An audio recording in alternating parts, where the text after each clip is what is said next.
नमस्कार मंडळी, श्री स्वामी समर्थ. माझ्या जस्ट नेहाज डेली ब्लॉग मध्ये तुमचं सगळ्यांचं स्वागत. हे काय करतेस तू? लसूण सोलते सुरीने.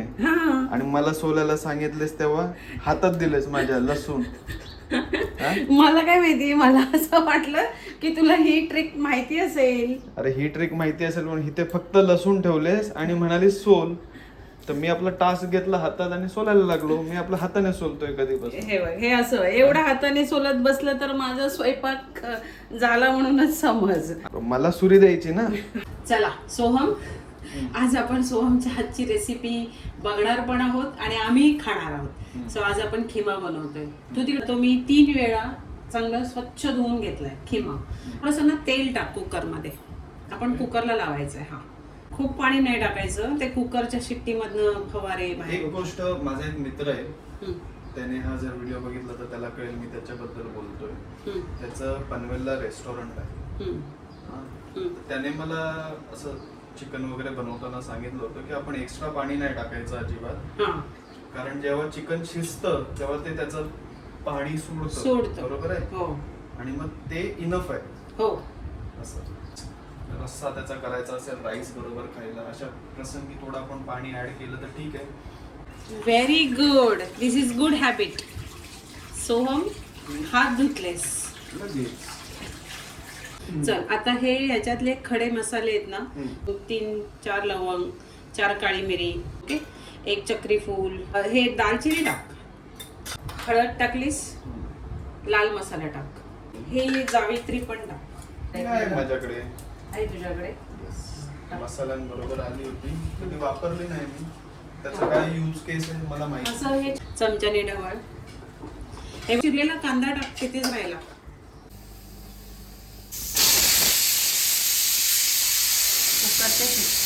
कुकरची शिट्टी झाली पण पाण्याचा फवारा नाही आला, तर त्यासाठी मी काय ट्रिक केली हे मी तुम्हाला कुकर उघडल्यानंतर दाखवेन.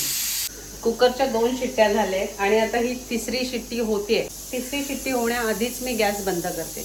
त्याच्याने काय होईल, या वाफेमध्येच ते मटण चांगलं शिजेल.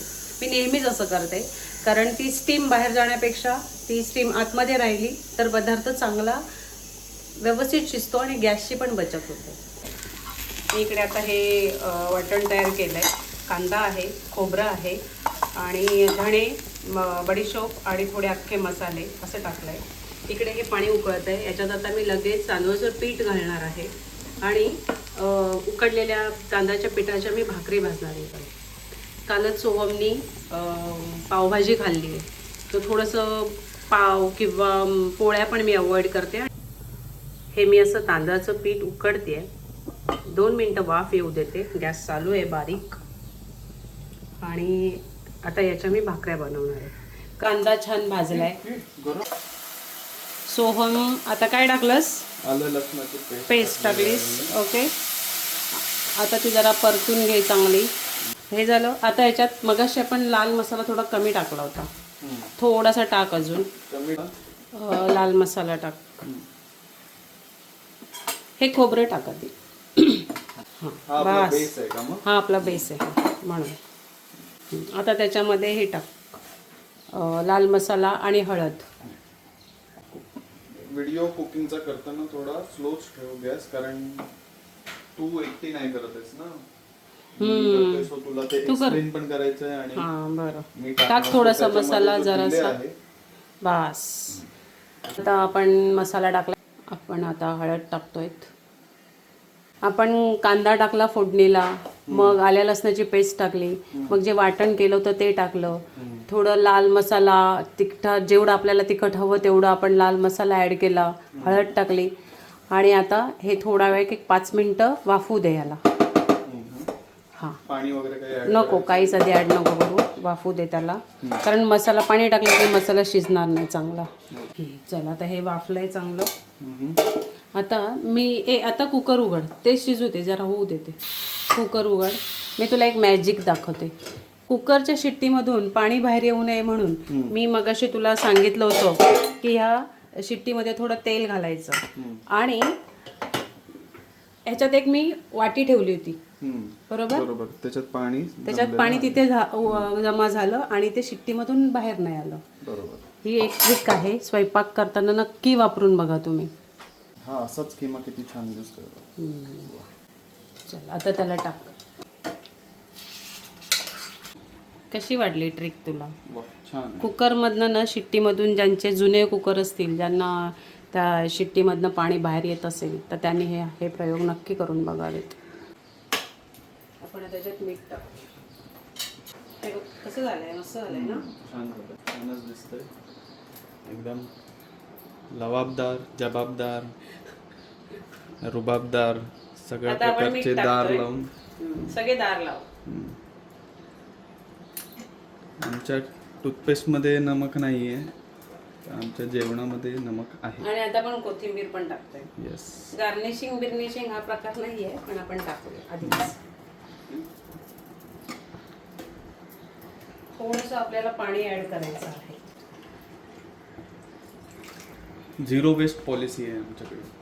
कुठलीही गोष्ट वेस्ट नाही गेली पाहिजे अजिबात. तू तेल कमी सांगितलंयस म्हणून ते तेल कमी आहे. बाकी टेस्टला अजिबात कॉम्प्रोमाइज होणार नाही. ते तेलाने मुळात टेस्ट येतच नाही जेवणाला. ते तेलाचं कामच नाही. आपण हे करतो का तर आपले मसाले आणि जे काही आहे ते सगळं त्यामध्ये खूप लो व्हॉइस मध्ये बोलतो, तर ह्याचा व्हॉइस मला नेहमी थोडा वाढवावा लागतो. माझा 100 मध्ये लोकांना ऐकायला येतो आणि तू तोंडातल्या तोंडात बोलतो. इतकं मला तुझ्या व्ह्युअर्सची थोडीशी काळजी आहे. बरोबर आहे. त्यांनी जर हेडफोन्स वगैरे घातले आणि माझा आवाज त्यांच्या कानात गेला तर आणि त्यांना त्रास झाला आणि मग इरिटेट होऊ नये म्हणून. आणि त्यांची व्ह्युअरशिप संपली तर आता मग आपण काय करणार, म्हणून मी थोडा हळू आवाजात बोलतो. पण मला प्रॉब्लेम होतो ना, माझा उंच आवाज आणि तुझा. तूही हळू बोल, मीही हळू बोलू. असं बोलू. हो असं झालंच. स्वयंपाक कधी करणार आणि बोलणार कधी? कंटिन्यू. या सगळ्या व्हिडिओ शूटिंग मध्ये इतका वेळ जातो, वाटतं तेवढं अजिबात सोपं नाही कुकिंगचे व्हिडिओज बनवणं. तर एवढ्या वेळात माझं 50 लोकांचं जेवण होईल, एवढ्यात एक नुसता आयटम बनतो. हे करा ते करा. आम्ही ह्या वेळेला बिहाइंड द सीन पण आम्ही शूट केलेले आहेत. तर एक एपिसोड मी नक्की त्याचा करणार आहे. आणि आता आम्ही भाकरी बनवतोय. खिमा तर झालेला आहे, तुम्ही बघितलाय. तर आणि टेस्ट पण कसं होणार आहे ते पण तू सांगशील ना खाऊन. टेस्ट आम्ही तुम्हाला पण सांगतो, टेस्ट दाखवतो व्हिडिओ. माझ्या आईचं जेवण तसं छानच आहे. माझी आई सुगरणच आहे, त्याच्यामुळे त्याच्याबद्दल काही वादविवादच नाही. कोणी सेकंड ओपिनियन, सेकंड गेस काही देऊच शकत नाही. आणि कसं आहे, जे सबस्क्रायबर्स आहेत ना त्यातल्या खूपशा लोकांनी माझ्या हातचं जेवण जेवलेलं आहे. त्यामुळे त्यांनी पण कमेंट करायचे. ज्याने माझ्या हातचं काही खाल्लं असेल त्यांनी प्लीज कमेंट करा की हे कसं मी खरंच बनवते का हे फक्त शो साठी आहे, असं अजिबात नाहीये. आपने मेरा नमक खाया है. हा प्लीज, आपने मेरा नमक खाया है. तर मी रिव्ह्यूचा याच्यातच व्हिडिओ ऍड करेन. पण पुढे खूप काम आहेत, अजून भाकऱ्या भाजायच्या आहेत. तर आम्ही आता इथे शूटिंग थांबवतो आहोत.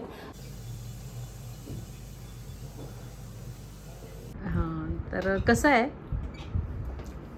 मस्त आहे झालंय. म्हणजे काही दाद त्याला देऊ शकत नाही, इतकं छान झालंय ना. कमी पडेल. आणि हे बघ, 2 वर्ष खूप मिस केलं हे. हो ना, बर्लिन मध्ये. बस. आणि ऐक, मी काय सांगते, आपण जो आता तू जी सगळी रेसिपी किंवा स्टेप बाय स्टेप सगळं सांगितलंस त्या पद्धतीने प्रॉपर बनवलं तर बघणारे जे आहेत किंवा जे काय नवशिकी हे जे नवीन शिकतायत, बिगिनर्स आहेत, त्यांच्यासाठी ही रेसिपी खूप बेस्ट आहे. तर सोहमनी पण हे बनवलेलं आहे. आज मी गाईड केलं त्याला, फक्त बनवले त्याने पूर्ण. सो तुम्ही सुद्धा बनवू शकता. Okay, have fun. तू तुझं एन्जॉय कर मील. चल मी पण आता जेवायला घेते. सो हा होता माझा आजचा व्लॉग. भेटूया उद्याच्या ब्लॉगमध्ये. तोपर्यंत do like, share, comment and subscribe to my YouTube channel just Neha's daily vlog. And don't forget to hit the bell icon. Thank you.